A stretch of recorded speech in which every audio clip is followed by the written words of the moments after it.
Pemirsa, kita akan memasuki Habarnang Panambayan. Gubernur Provinsi Kalimantan Selatan menghadiri pertemuan tahunan Bank Indonesia tahun 2019 dalam rangka fokus membahas kondisi perekonomian Kalimantan Selatan.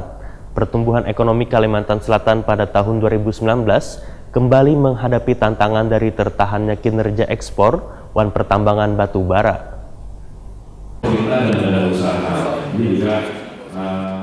Gubernur Provinsi Kalimantan Selatan Sahabiri Noor menghadiri pertemuan tahunan Bank Indonesia tahun 2019 dalam rangka fokus membahas kondisi perekonomian Kalimantan Selatan. Kegiatan yang digelar oleh Bank Indonesia Provinsi Kalimantan Selatan ini mengusung tema sinergi, transformasi, dan inovasi transformasi ekonomi Kalimantan Selatan untuk mendukung Indonesia maju. Di ruang serbaguna lantai 6 kantor perwakilan Bank Indonesia Kalimantan Selatan, Jalan Lambung Mangkurat, Banjarmasin Tengah, jelang tengah hari Rabu 11 Desember 2019. Kepala Kantor Perwakilan BI Kalimantan Selatan Herawanto menyatakan, pertumbuhan ekonomi Kalimantan Selatan pada tahun 2019 kembali menghadapi tantangan dari tertahannya kinerja ekspor wan pertambangan batu bara, sehingga pertumbuhan pada tahun 2019 diperkirakan lebih rendah dibanding 2018. Pada tahun 2020, perekonomian Kalimantan Selatan berpeluang meningkat seiring pemulihan kinerja ekspor wan pertambangan batu bara serta meningkatnya industri pengolahan. Rupiah menguat di 2019 dan akan bergerak stabil di 2020. Didukung oleh stabilitas rupiah, terjaganya keseimbangan neraca pembayaran, meningkatnya cadangan devisa, dan terjaganya stabilitas sistem keuangan. Sementara stabilitas sistem keuangan di Kalimantan Selatan juga terjaga. NPL tercatat masih dalam batas aman, meskipun masih diwarnai risiko penurunan harga komoditas utama. Kredit perbankan Kalimantan Selatan di 2019 tumbuh tertahan, sementara di 2020 akan terdorong meningkat.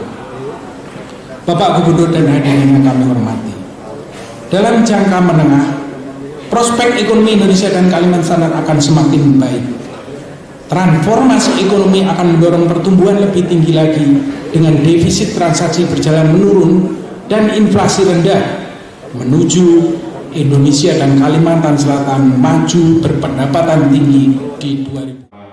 Gubernur Kalimantan Selatan Sahabiri Noor Wahirtakuni Prima TV memadahkan, perekonomian Kalimantan Selatan mengalami penurunan atau melambat dampak dari pengaruh pertumbuhan ekonomi global. Namun tentunya akan diupayakan semaksimal mungkin, ujar Sahabiri Noor, untuk tetap bertahan meskipun kondisi perekonomian dunia dalam keadaan susah, agar terus bergerak mendongkrak perekonomian demi lancarnya pembangunan pemerintahan. Menurut Sahabiri Noor, walaupun ekonomi Kalimantan Selatan diterjang oleh badai yang sangat dahsyat, namun jangan hanya diam wan terbawa arus, tapi harus terus bergerak agar keluar dari badai tersebut. Tapi kita juga tidak terlena dengan hal yang sifatnya pengaruh yang barangkali memang signifikan mempengaruhi perekonomian kita di Kalimantan.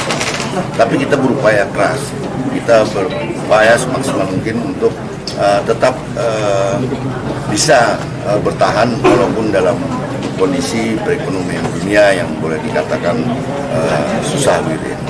Bahkan kalau bagi kita bukan kita bertahan dalam badai, tapi justru kita menyerang dalam badai. Menyerang dalam badai maksudnya kita dalam suasana sulit, kita justru bergerak habis-habisan agar kita bisa paling tidak larut dengan turunnya perekonomian, tapi kita justru berupaya angkat daya ungkit daerah kita Kalimantan Selatan bisa paling tidak survive di dalam menjalankan pemerintahan baik di Kabupaten Kota. Kegiatan ini dihadiri Forkopimda wan perwakilan perbankan jiwa pengusaha di Kalimantan Selatan.